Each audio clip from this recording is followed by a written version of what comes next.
great idea of this book, but I'm not surprised that it comes from you, knowing, knowing your interest and the way you think. I think it's a great idea. Thank you. Let me start talking about book. We will catch up soon, Vinita. The moment you are comfortable, we'll WhatsApp and we'll catch up. Yeah. Sure, side. Absolutely. Let's dive into this. On professional side, I'm doing some exciting stuff as well. But my number one goal is to create 3 to 5 unicorns from India and create 50,000 jobs.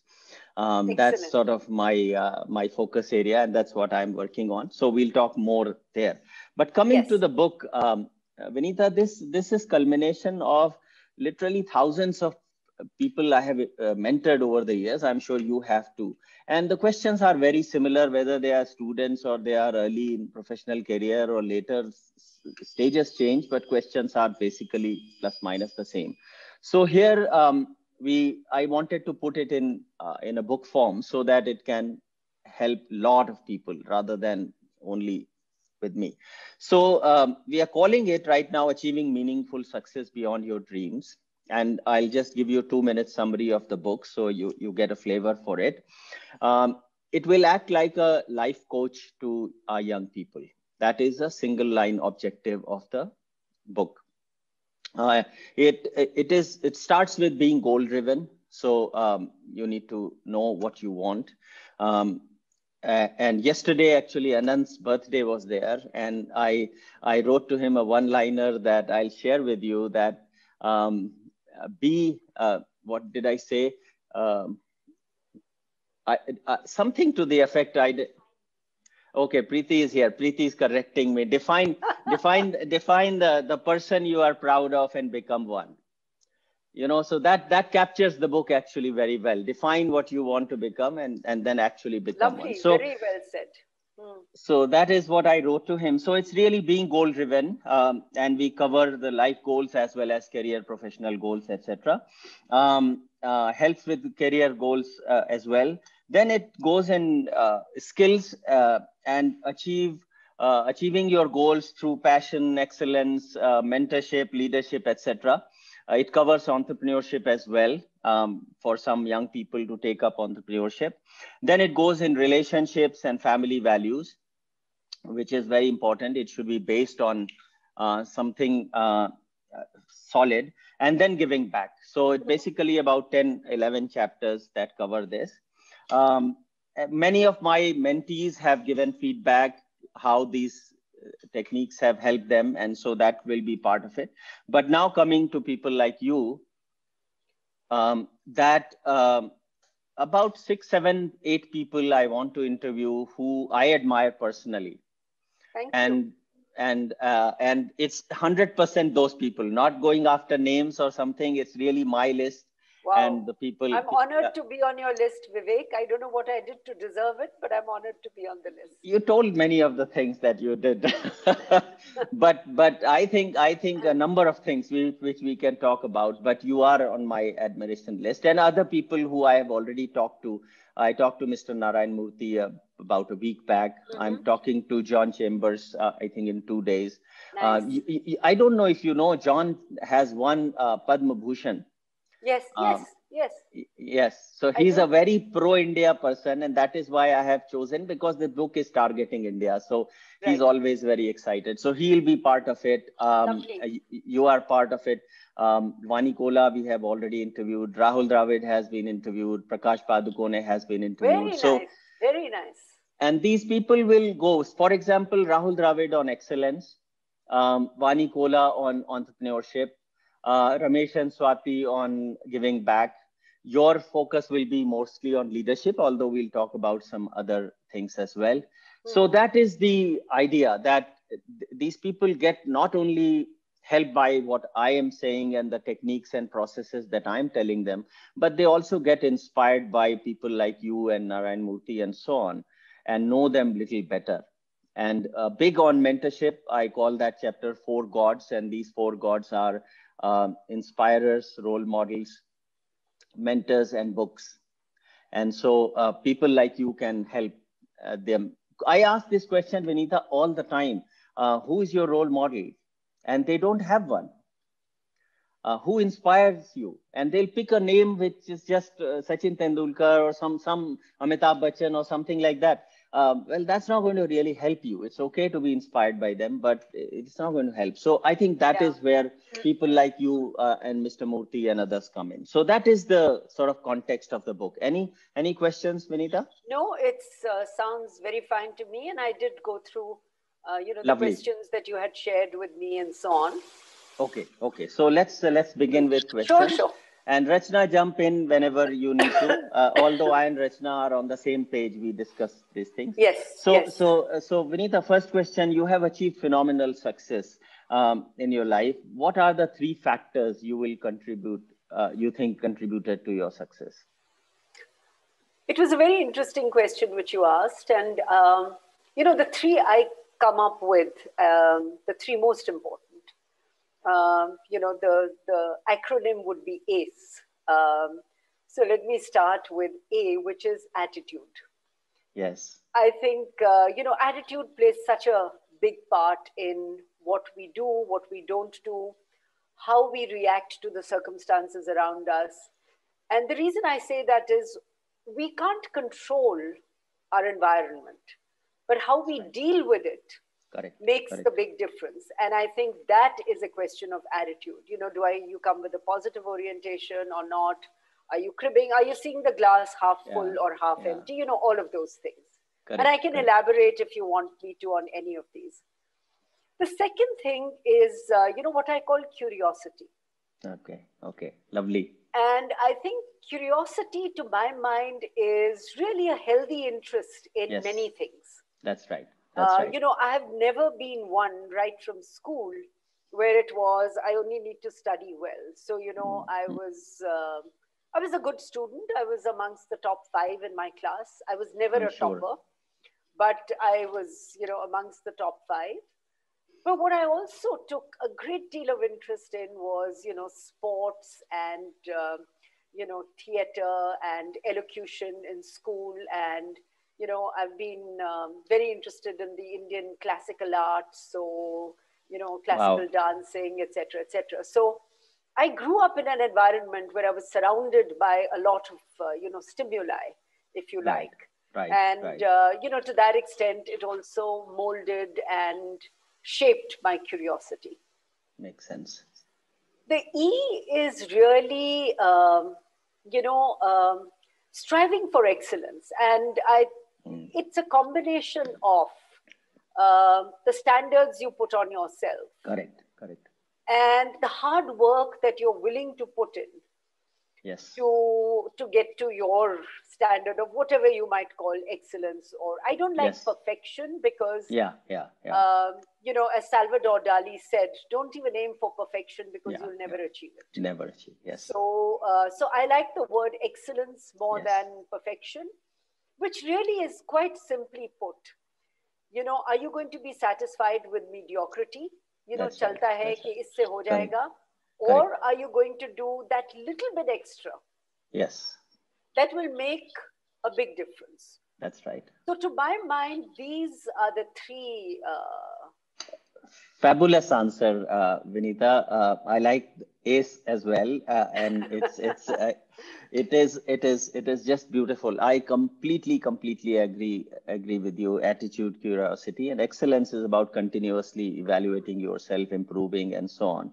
And these things do help take people to the next orbit and the next orbit and so on. So lovely. If we have time, we may come back, but let's finish first of all the first round. You pace it, and if I am over elaborating, also please feel free to tell me, because you are a person of few words, so you are not going to go in tangent. I have to watch out some other people, but you are not that. So the question number 2 is: were you goal driven from your youth? And if not, when first time you set the goal for you, either career or some other life goals? I've never set a goal in terms of I want to become, a chief executive or head of marketing, or I never set goals like that for myself. I think I'm more of an organic person Okay. in the sense that, my one goal, which has been a constant, whether I was a student, and it relates to my first answer. I only had two goals for myself. One is that, am I enjoying what I'm doing? Yeah. Yeah. And am I doing it well enough? Okay. Okay. Those were the only two goals. And to just elaborate on this a little bit, when you talk about goals for a career, when I was in school and college and so on, I loved to travel. Hmm. And I thought to myself that I'm going to join the Foreign Service because that will get me to travel everywhere. Yeah. Yeah. That's right. And, as luck would have it, and that is why I think being organic is also very important. Yeah. I had to do a master's, so I got into Delhi School of Economics, I got into JNU, and then I wrote the MBA exam and I got into IIM Cal and Bombay. And then a cousin of mine who lived in Bombay just came and said, you can always write your exam, Foreign Services exam, after you do an MBA. So why don't you just come to Bombay? So it was as casual as that. So I go to Bombay, I do my MBA, and you know what happens? We graduate in whatever, April or so, and we get jobs in February. And, so I got this job with Voltas, and that was the end of my foreign service. Yeah. So that's how. So the point I'm making is, I think I set different goals for myself. It Yeah. was Yeah. a position. Correct. It was Correct. more the experience and the journey. Yeah. Yeah. Yeah. Because, and I hadn't thought about it that clearly at that time. But now, as I think about it in retrospect, if you give yourself the goal of a position, Yeah. then what happens? Okay, so you achieve that position, and then what happens? Do you have Then what? another Yeah. goal, or what do you Yeah. do? Yeah. Yeah. Yeah. Yeah. Whereas I think a goal which is I am going to not be, set on a position, but what I'm going to be set on is a path Yeah. Yeah. Yeah. of, of contribution, of sharing, of learning. That's a very big part of what I believe is important. And what is it that brings you joy? I think my goal, Yeah. if I Yeah. were to Yeah. put it, Yeah. Yeah. is Yeah. do what brings you joy. Yeah. Yeah. Yeah.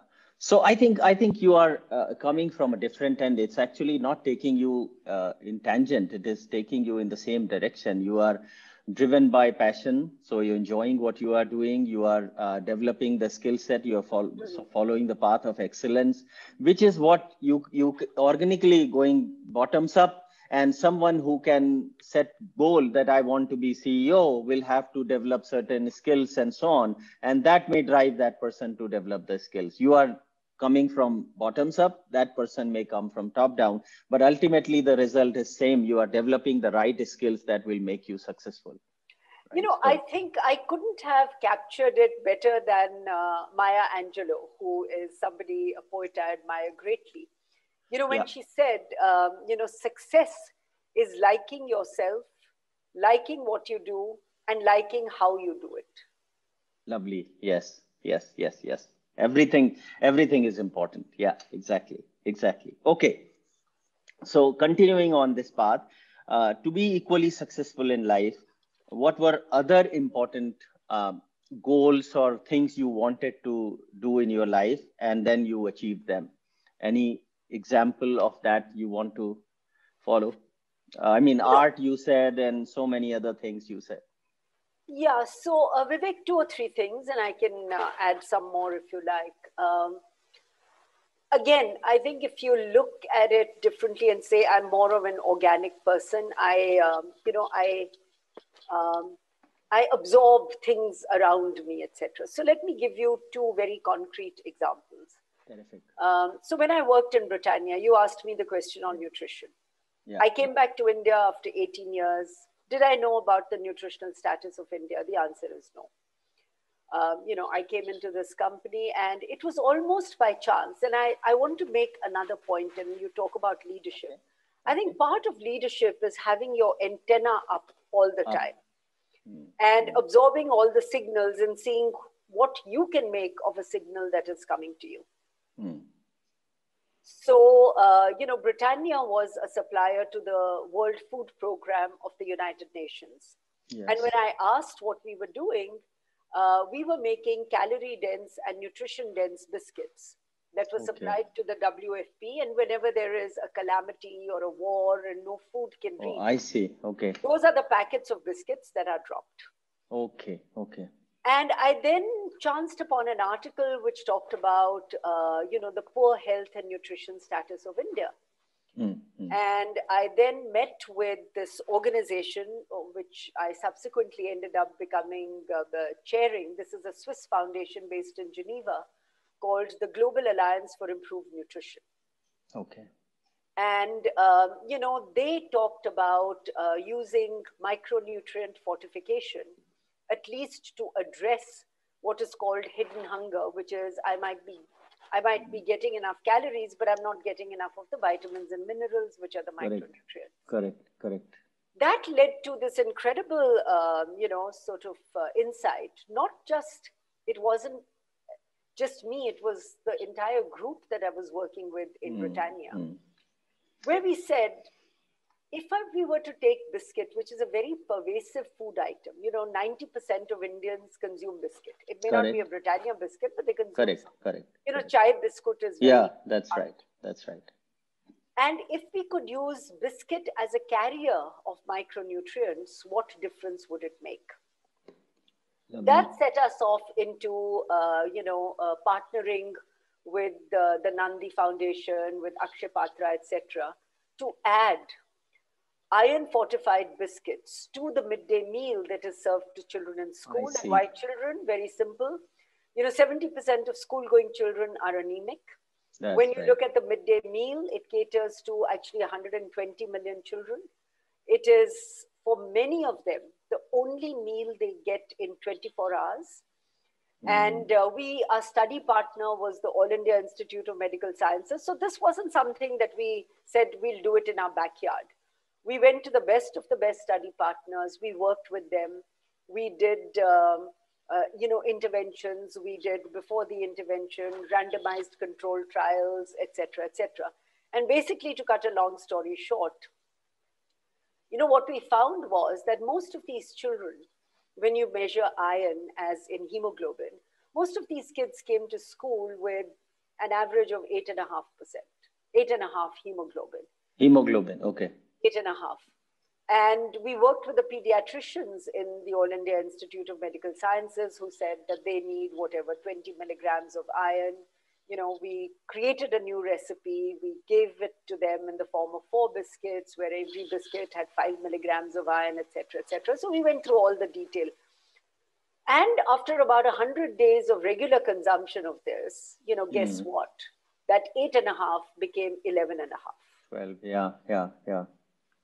It was basically, what the government is doing through the IFA pill, except that kids don't like to consume pills. That's right. The IFA pill also tastes metallic. It gives you digestive problems. Yeah. So the compliance rate with that is, so our insight was use biscuit as a carrier of the micronutrient. Yeah. That then led to the creation of the Britannia Nutrition Foundation. Right. Which Britannia still has. And the whole idea of that foundation is really to work to improve in public-private partnerships or through other partnerships to improve the nutritional status of the most vulnerable, which are children and women. Yes. So beautiful example. So that is something which is structural. That is something which is systemic. That is something that is not going to go away just because the executive has changed. And I think those are the kinds of, structural contributions that I believe are also part of one's leadership journey. Absolutely. Beautiful example. I didn't know that in so much detail. So it's that's why I gave you. And if you need any more examples, happy to share. But let me stop at this one. No, that's fine. We'll go through, and then if the time is there, sure. Absolutely. Well, you have covered it, but example of thinking out of the box, and you have just gave a fantastic example of how you sort of, any other example you would like to share of thinking out of the box for personal, on personal capacity, or even in a company that you work with? Yeah, actually, in company are lots of, Examples, yes. lots of examples. So let me give you two. One is a very small little example, and one is a big company example. So let Okay. me give you a small little example, Okay. which I think everybody can implement. And that's why I want to give you a small little example. Um, so in the building in which I live in Bangalore, Okay. um, we did two things. And the second thing was something I carried over from Britannia. And this Okay. again, you could use as an example of thinking out of the box or doing Okay. something about. So I'm going to interrelate two or three examples. Okay.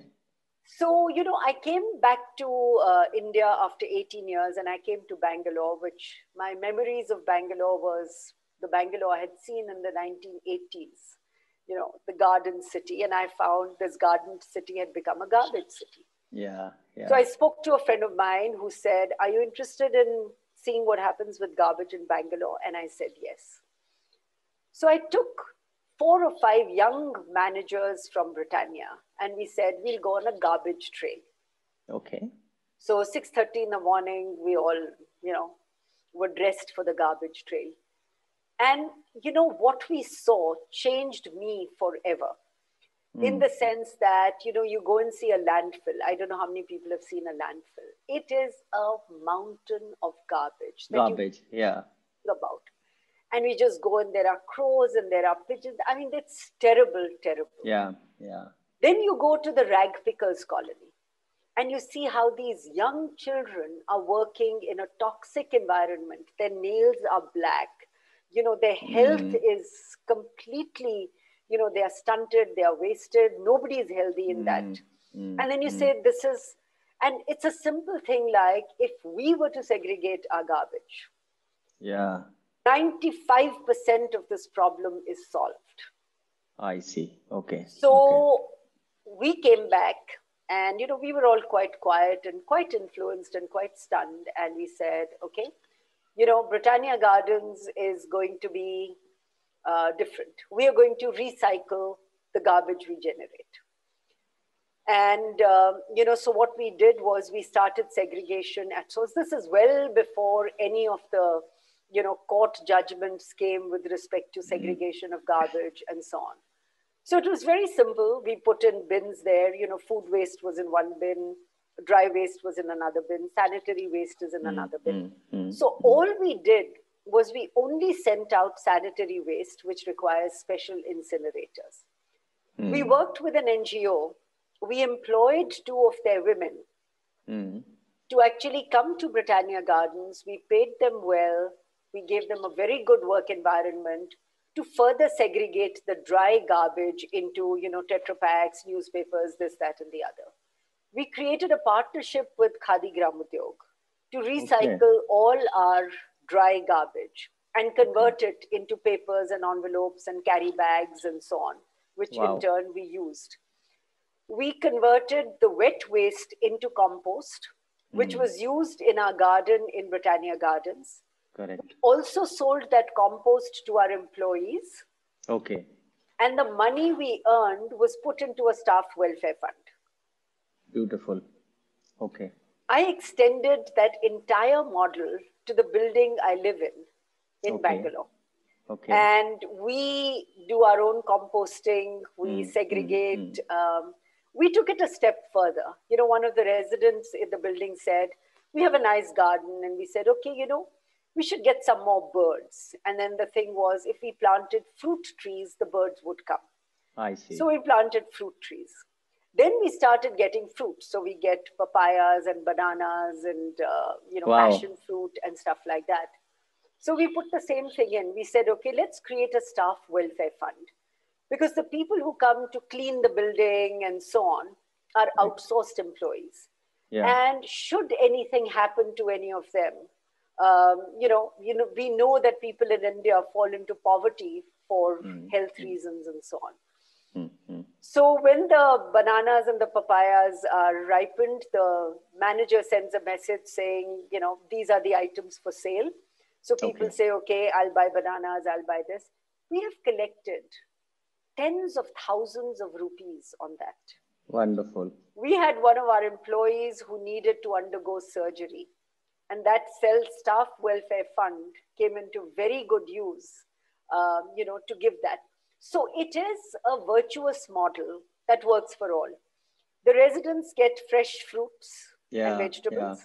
Right, The staff welfare fund gets funded from there. We are not paying any more. I would have gone to the market and bought my bananas instead of buying organic bananas grown in front of my eyes. So everybody benefits. Beautiful, beautiful, beautiful. So this is a joint example of creativity, innovation, and everything. Wonderful. Okay, coming to leadership. In your opinion, why leadership skills are important? And this question is being asked in context for young people. You develop leadership skill. They say why? Very simple. First of all, I would very quickly like to share with you what I think of when I think of leadership. Fair, yes. To me, leadership is a verb. It is about behavior. It is both about what I do and how I do it. Exactly. So, leadership is not a position. It is not a title. It is not an entitlement. It is about behavior. And therefore, I feel, or I believe, or I'm convinced that even as a management trainee, I have leadership skills which I can choose to display or not display. I don't have to wait till I become a CEO to suddenly display leadership skills. Well said. So if leadership is about behavior, it's about a few things that are very important. And let me talk about 3 or 4 to begin with. Okay.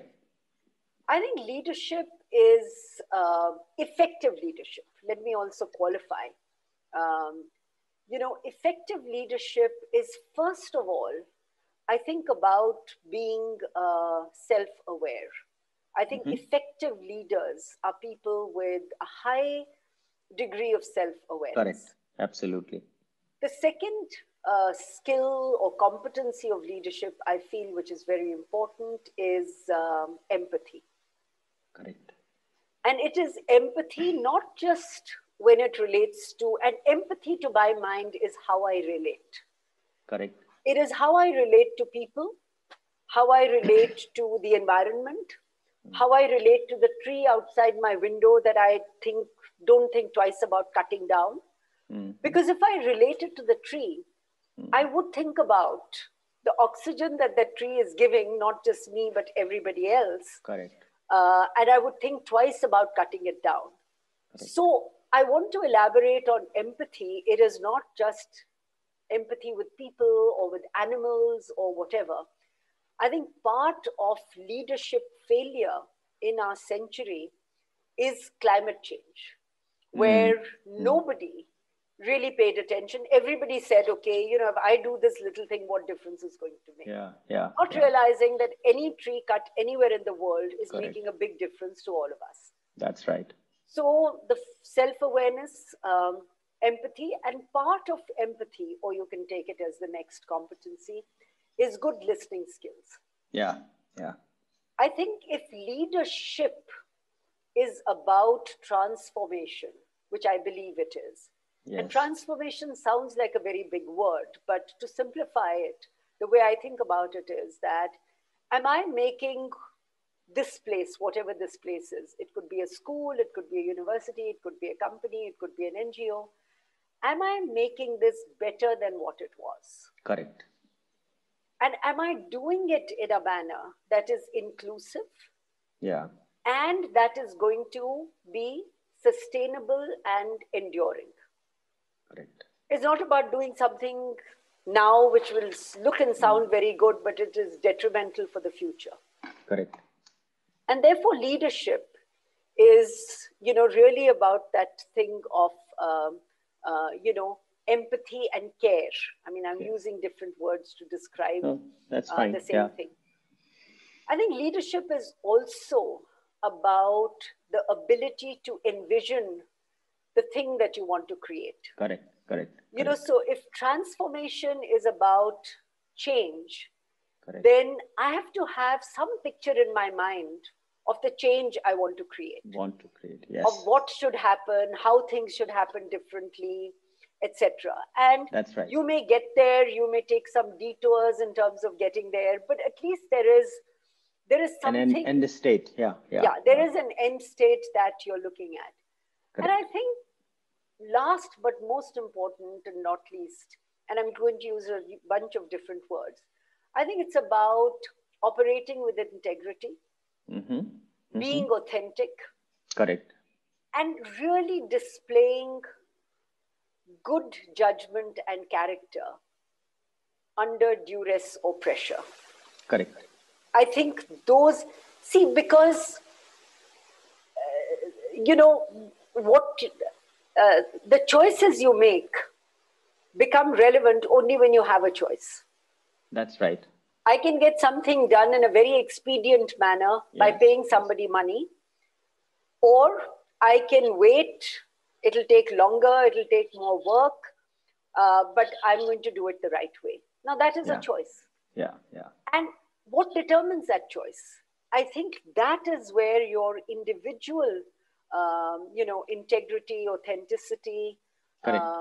comes in. And integrity is not just about, when it comes to financial decisions. I think there is intellectual integrity as well. That's right. And integrity is, to my mind, is very simple. It's also about keeping your word. Yeah. Yeah. You do what you say and you say what you're going to do. That's right. That's right. And I That's think right. those, to my mind, are the quintessential qualities of leadership. We Leadership. get into organizations because of our functional knowledge or functional specialization. Correct. That is my entry point. Yeah. Yeah. In addition to that, I think the people who differentiate themselves, the people who Correct. separate themselves from the others in a positive way, in a good way, not through politicking, are the ones who also bring their leadership skills to bear on their functional competencies. Correct. Correct. Correct. Well said. Well said. Well said. How did you develop your own leadership skills from early part of your career to later part? I don't believe initially it was a very conscious process, but I don't know why and how. But as I think about it, back in school, I was the captain of my class. Now, There you go. Right. I became captain of my class. Actually, I don't know. I was the head girl of my school Yeah. in Delhi. This is Convent of Jesus and Mary. Right. Right. Right. Yes. Then in college, I fought elections in the Students' Union and won, and I became vice president of the Students' Union of LSR and then president of the Students' Union of LSR. I'm saying this because I think when you are in that role, for want of a better word, Correct. when people come to you and say, we need to get this done, we need to get that done, we need, whatever it is, and you are kind of representing your class or your school. And I think what that did for me was it expanded my horizon to say that it's not about me, it's about all these other people and me. Correct. I think it also gives you confidence. It also gives you the ability to say, yeah, I think we can work through this, situation and so on. But I also think it goes back to where we started this conversation. Right. Right. Right. And Right. it goes back to, I think, an attitude. I also believe I need to give a lot of a credit to my parents and the way we were brought up. Correct.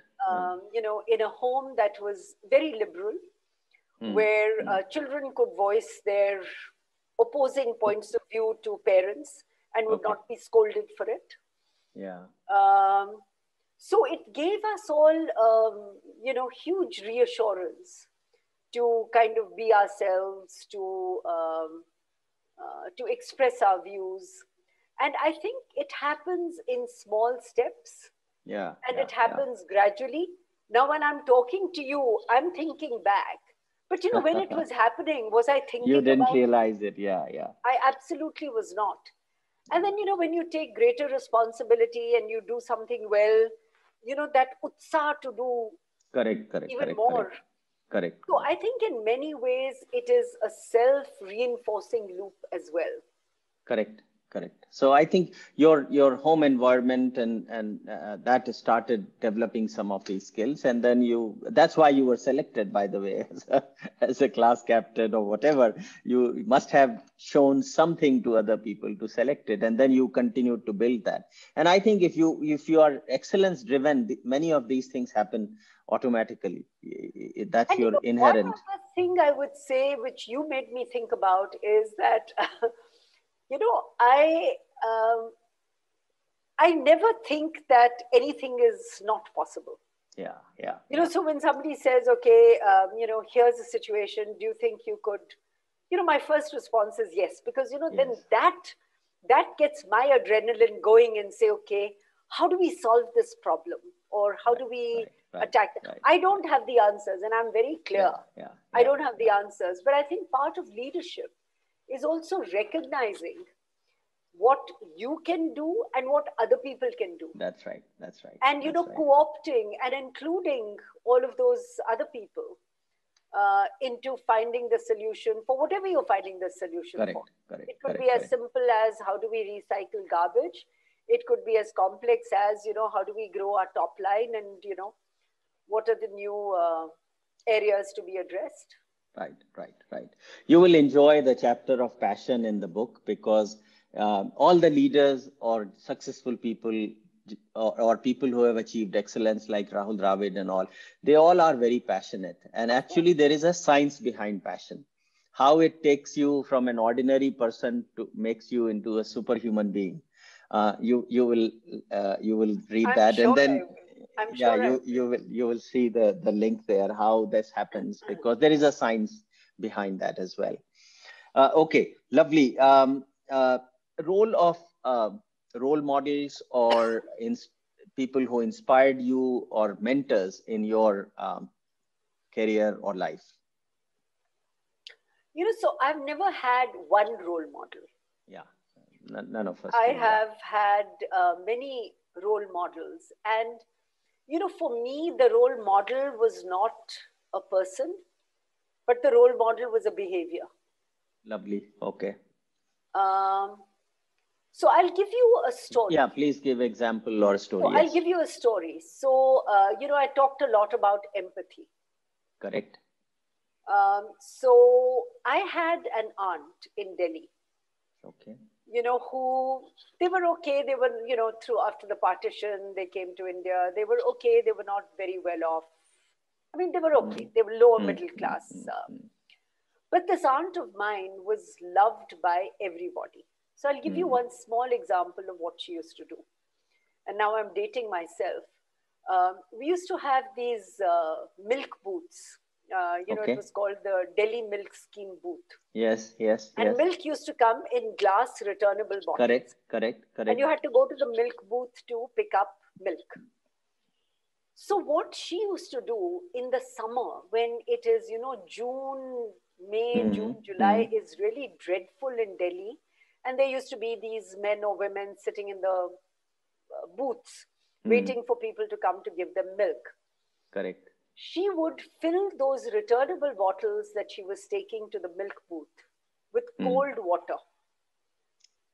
How She would nice. carry this cold water to the milk booth Okay. so that everybody in the milk booth could have a drink of cold water. Cold water. And Yeah. then she would, bring her milk back.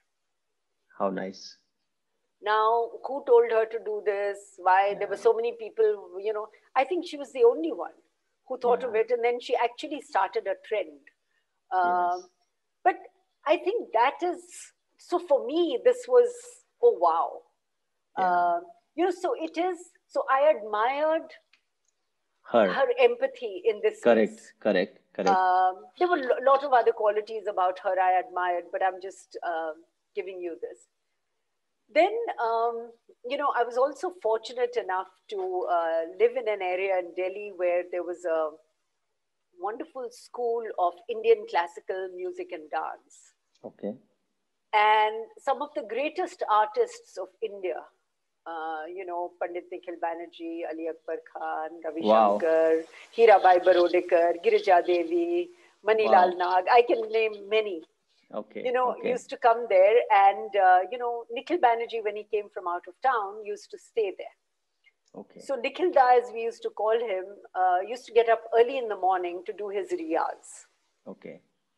And what I admired was this quality, this discipline.